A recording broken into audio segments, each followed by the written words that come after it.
starts up again, they'll be hit even harder. Thank you very much for being here. Go ahead. Any questions? Thank you so much. Go ahead. Do you approve of Iran's new supreme leader? And secondly, can you tell us more about your call with Russian President Vladimir Putin today? Yes. What did you discuss? Yes, I had a very good call with President Putin. We had a lot of people on the line from our side, from his side. We were talking about Ukraine, which is just a never-ending fight. And look, there's tremendous hatred between President Putin and President Zelensky. They can't seem to get it together. But I think it was a positive call on that subject. And we obviously talked then about the Middle East. And he wants to be helpful. I said, you could be more helpful by getting the Ukraine-Russia war over with. That would be more helpful. But we had a very good talk, and he wants to be very constructive. Yeah, please. Yeah, please. Thank you, Mr. President. On Iran, you called it an excursion. You said it would be over soon. Are you thinking this week it will be over? No, Are you talking but soon. about days? I think soon. Okay, and with respect Very soon. Look, everything they have is gone, including their leadership. In fact, there are two levels of leadership, and even actually, as it turns out, more than that. But two levels of leadership are gone. Most people have never even heard about the leaders that they're talking about. So it's obviously been very, very powerful, very effective. With respect to Cuba, you said that Cuba wants to make a deal. Yes. What would the United States get in return for that, and why should Americans trust Marco Rubio to negotiate it? Well, Marco Rubio is doing a great job. I think he's going to go down as the greatest Secretary of State in history. Look at what we've done as a presidency. Look at what we've done as an administration. They trust Marco, and so do the American people trust. He's been successful no matter where he's been. He also speaks the language, which is always nice and always helpful. But he's dealing, and it may be a friendly takeover. It may not be a friendly takeover. It wouldn't matter because they're down to, as they say, fumes. They have no energy. They have no money. They're in deep trouble on a humanitarian basis. And we don't want to see that, but they were very, very bad to a lot of people, as you know, and a lot of people living on the Cuban-American vote, which I got at record levels. Very important. Those people are very important to me. I know what they went through. They went through hell. Some of them have gone on to be some of the most successful people in the country. Cuban-American business people, some of them are like the most successful in the country. And a lot of them are friends of mine because I've been fighting this battle with them for a long time. The Castro regime was brutal, but they lived off Venezuela. Now they don't live off Venezuela. Sends them no energy, no fuel, no oil, no money, no nothing. They lived without Venezuela. They couldn't have made it. And we cut them off from everything else. So, yeah, they're going to make either a deal or we'll do it just as easy anyway. Yeah. Please, go ahead. There's footage that shows that an American missile strike and a Tomahawk missile likely destroyed that Iranian girls' school. So will the U.S. accept any responsibility Well, I for haven't that strike? seen it. And I will say that the Tomahawk, which is one of the most powerful weapons around, is used by, is sold and used by other countries. You know that. And whether it's Iran, who also has some Tomahawks, I wish they had more. But whether it's Iran or somebody else, the fact that a Tomahawk is very generic. It's sold to other countries. But that's being investigated right now. Yeah, please. Thank you. Mr. President, you've said the war is, quote, very complete, but your defense secretary says this is just the beginning. So which is it, and how long should Americans be prepared Well, I think for you could this war say to it last both. for? It's the beginning of building a new country, but they have no Navy, they have no Air Force, they have no anti-aircraft equipment. It's all been blown up. They have no radar, they have no telecommunications, and they have no leadership. It's all gone. So, you could look at that statement. We could call it a tremendous success right now as we leave here. I could call it, or we could go further, and we're going to go further. But the big risk on that war has been over for 3 days. We wiped them out in the first 2 days. When you think about it, it's incredible. We wiped out a big Navy, very powerful Navy. You know, these were ships, these were serious ships. These were ships that you buy when you want to win battles. They're all on the bottom floor. The sailors are all running off their ships. They refuse to get on the ships. The Air Force is gone. Everything's gone. The missiles are down to a trickle. The drones are down to probably 25%, and they'll soon be down to nothing. We'll have where they manufacture the drones are under fire as we speak. They're being hit. So the rest is going to be a determination as to my attitude, along with the people in the Trump administration, what we want to do. Thank you. Yeah, please. Can I ask you, you mentioned you were going to waive certain additional oil waivers or sanctions. Can you talk a little bit more about that and address in particular? Well, we're looking to keep the oil prices down. We went artificially up because of this excursion into a very positive thing. I mean, this was an excursion that a lot of people wouldn't have done. I knew oil prices would go up if I did this, and they've gone up probably less than I thought they'd go up. But I don't think anybody thought we were going to be this quickly successful. This was a military success, the likes of which people haven't seen. We have the best military. We have the best equipment. We have, I believe, the best generals. We have the best. And this went very quickly. We talked about that with President Putin. He was very impressed with what he saw because nobody's ever seen anything quite like it. You know, Iran was a very powerful military country with all of the missiles. Now, you had the double attack. You had the original attack with us and Israel, and that knocked them for a loop. Then you had the B-2 bombers, which took out their nuclear capability, and they would have had a nuclear weapon within 2 weeks to 4 weeks. And they would have used it long before this press conference, and we might have had a much different press conference if we had a press conference at all. But it's been amazing. The military success that we've had is truly unprecedented. You've told your congressional colleagues that you will not sign any piece of legislation until the Save America Act is passed. Does that include the confirmation of Senator Mullen as your next DHS secretary? Does that mean a DHS funding bill? And Senator Thune said today it's not a matter of whether or not your Republican colleagues agree with the policy. It's about changing the process. In other words, getting rid of the filibuster to get there. So in order to get it, you're going to need Democrat votes. And what we're saying is the Save America, not the SAVE Act, which nobody knew what it was, the Save America Act, the Save America Act. And that's voter ID. We want voter ID. We want to be able to see a picture of the voter. We want to be able to see that the voter is legitimate. We want, very importantly, confirmation that this voter is a citizen of the United States of America, and we want no mail-in ballot scams. So we have exceptions for the military, for sick, for disabled, and for people that are away, business trips or whatever. Even vacations will be very liberal in that. We've added two things to it: no men in women's sports and no transgender mutilization of our children. We don't want it's mutilization of our children, and we don't want that. So we added those two things. That's the 5 points. We have 5 very good points. It polls at 86% with Democrats. Think of that. The overall vote is 86%. With Republicans, it's 98%. And the only one opposed to it is a Democrat leadership because they cheat. They want to cheat. So we added those 2 points. We're going for the gold, and we're going to have to fight like hell. Now, certain things will happen. Certain things will take place. I'm here to do a great job for the country.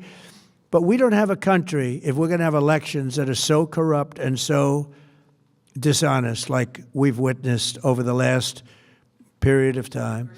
You know, as an example, virtually nobody has a system of mail-in ballots like we have. No other country in the world. France went away from it.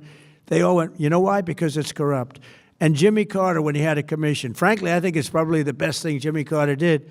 He said, you can't have mail-in voting because it's inherently dishonest. And it's turned out to be totally dishonest, so we're going to fight for it. Yeah. Has Iran activated any sleeper cells inside the U.S.? There's reports that they have pressed that trigger button to activate those cells, at least abroad. Well, they've been trying for a long time. We've been very much on top of it. One of the things we have to do is get the Democrats to stop the Democrat shutdown, because, as you know, the apparatus that looks into that, Schumer and the Democrats have shut it down, which tells you they probably hate our country a lot. But the Democrats have to open that up. But we've got very, very good intelligence into that. We know a lot of different things that have happened that have been very bad. A lot of them came in during the Biden open border period, but we have them under, we've got them, we're watching every single one of them. Yeah, we know a lot about them. The biggest problem we have is the Democrat shutdown. We know a lot about them, but the shutdown doesn't allow us to do what we have to do. Do you have to take him out? Does he have a target on his back? You mean the new supreme leader? You mean the son? How can there be an Iran with Well, another I don't want to say that, but you know, I was disappointed because we think it's going to lead to just more of the same problem for the country. So I was disappointed to see their choice. Thank you, sir. You've said you have someone in mind to be the new Iranian leadership, if not the Ayatollah's son. What are you looking for in that person? Are you looking at someone internal, given that you just said that their leadership has been decimated? I like the and idea wiped of, internal and eternal, come to think of it. But I like the idea of internal because it works well. I mean, I think we've proven that so far in Venezuela. We have a woman, Delcy, who has been, president of the country, very respected, she's doing a great job. And it's, no disruption.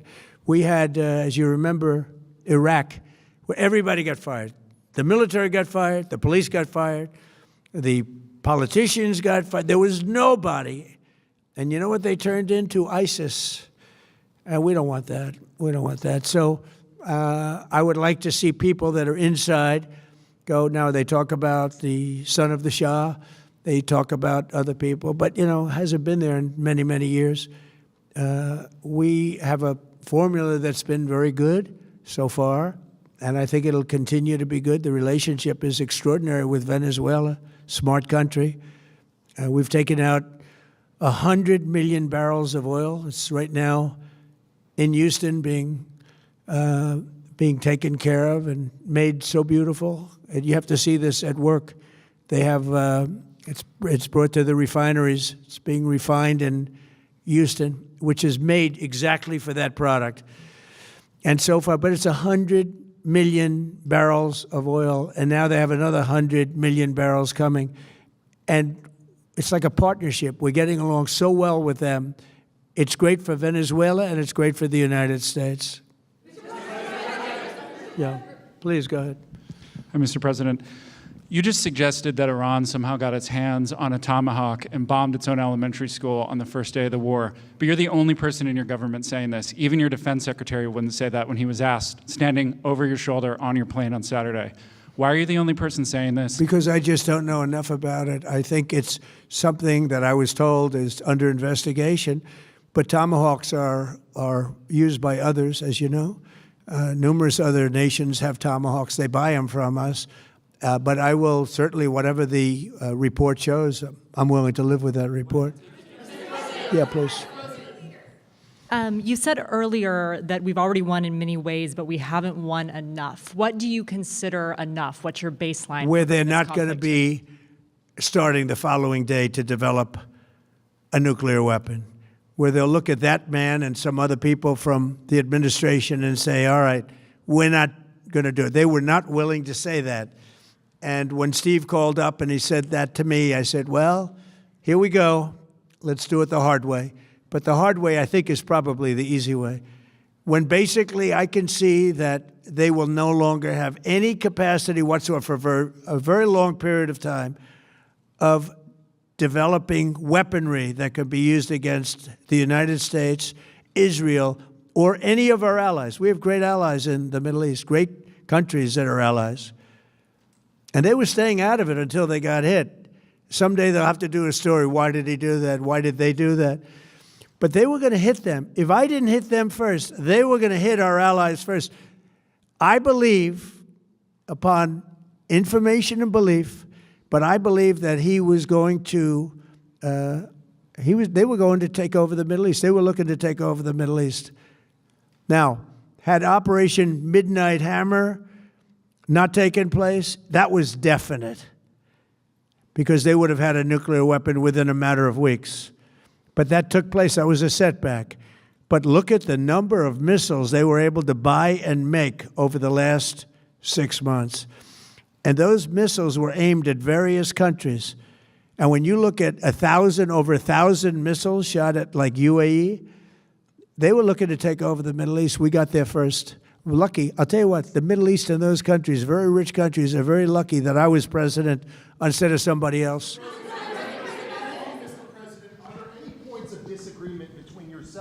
And your vice president when it comes to U.S. action in Iran? I don't think so, no. No, we get along very well on this. He was, I would say, philosophically a little bit different than me. I think he was maybe less enthusiastic about going, but he was quite enthusiastic. But I felt it was something we had to do. I didn't feel we had a choice. If we didn't do it, they would have done it to us. I felt, based on the negotiations that were being had by Steve Witkoff and Jared Kushner and Marco and Pete, and everybody was involved, I felt that they were looking to tap us along before they hit, and I thought they were going to hit. And if they hit us first, that would have been a very bad thing. In the back, please, in the back. Sir, you said you're considering seizing the Strait of Hormuz. Is there a timeline for that? About the strait, you mean?